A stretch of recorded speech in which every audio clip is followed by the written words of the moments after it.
Today, we have planned another game to test your wine knowledge, this time in blind tastings. Well, for you, that is. I know what mysterious wine is in the bag, and that means it'll be blind for you guys at home. Welcome back to Hourglass of Wine, where we try to learn about wine, and when we can, we make that learning fun. So in this new series of wine games, the rules are pretty simple. Here's how it's going to work. I'm going to taste this bottle of wine and describe it very carefully. I will be telling you how it looks, how it smells, and how it tastes. After that, I'm going to give you 10 different clues about the wine and the area it comes from. For each clue you need to use to guess the wine, you will lose a heart. So the sooner you guess the wine, the least amounts of hearts that you will lose, and the higher your score will be. Ready to start playing? Today, we are going to be guessing the denomination or appellation of the wine. No need to get into the weeds with vintages or winery names, just the name of the famous European appellation that this wine belongs to. Oops, I just gave something away. So let's do our taste testing first before I start to spill any more beans.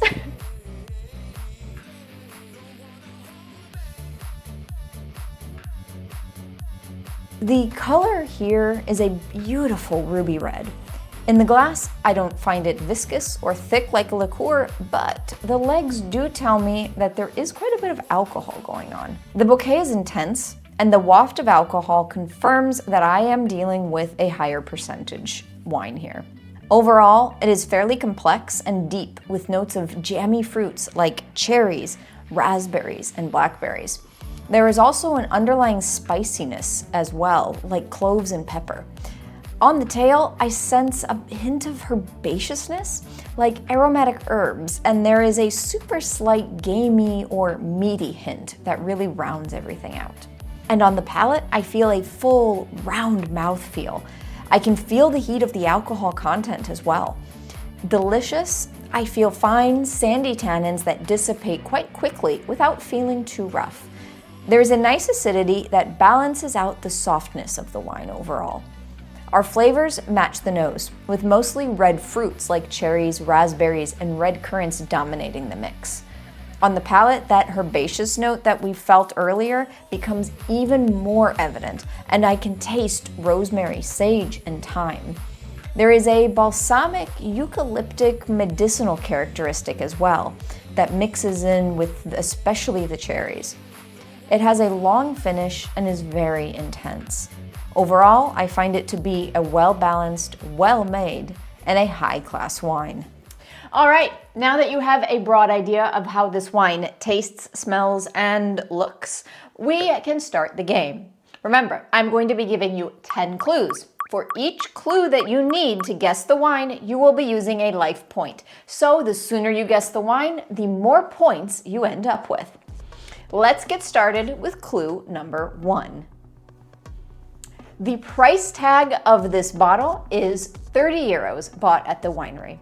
The wines of this denomination are generally on the more expensive side, and you will rarely see bottles costing less than this price. The wine here in particular is actually a pretty good bang for your buck. Clue number 2. The grapes for this wine have been entirely hand harvested, which is actually a mandatory requirement in this appellation by law. Clue number 3. This wine is the 2020 vintage, and it's currently the latest release from the winery. It means that this wine has a long aging window as well as a very long aging potential. Number 4. This wine has been oak aged for around 18 months. Aging portions of this appellation in wood and oak barrels is a very common practice in this denomination, although there is no minimum aging requirement by law. Clue number 5. This wine has a very high alcohol level of 15%, which is quite common within this denomination actually, because it is a hot Mediterranean climate. Number 6. The winery is located in the town that gives the name its appellation, but the wine can actually also be made in an area of that town and 4 other different municipalities surrounding it. Number 7. You can't see the bottle yet, But I can tell you that it has a very distinctive crest embossed, like is the case for the majority of the bottles in this denomination, actually. This type of bottle actually has a specific name, the Mitral. Number 8. We are talking about a French AOC wine, Appellation d'origine contrôlée. It's a very historic appellation. Indeed, it was one of the very first AOCs in France, recognized on the 15th of May, 1936. Number 9. The vineyards of this denomination are located in different types of soils, more specifically round rocks, red clay, and sands. But the most peculiar type of soils, let's say, is the round stones. Here we call them galets roulés. Final clue number 10. This wine is a blend of 3 different varieties, Grenache, Syrah, and Mourvèdre, or GSM. This is the norm for the denomination, but not the law. For this appellation, it's actually allowed to blend up to 13 different grapes, 8 of them red and 5 of them white. So have you guessed the appellation? Are you ready to find out? Because it is Châteauneuf-du-Pape AOC. From the hot climate of the Southern Rhone, Châteauneuf-du-Pape wines are an artistic blend, and they have a long history in the world of French wines. This wine specifically is actually called Tradition, and it is from Chateau Fortille, the 2020 vintage, located just outside of Châteauneuf-du-Pape itself. As the name suggests, it is very traditional and a great representation of what this AOC can offer us. So how many clues did you need to guess that the appellation was Châteauneuf-du-Pape?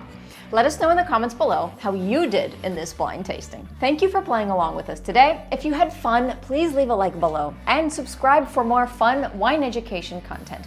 We really like to mix it up with in-depth, nerdy stuff, quick 101 guides, and fun games like this. I will see you with the next video, which, if you want to learn more about Châteauneuf-du-Pape, could be this one here. Cheers!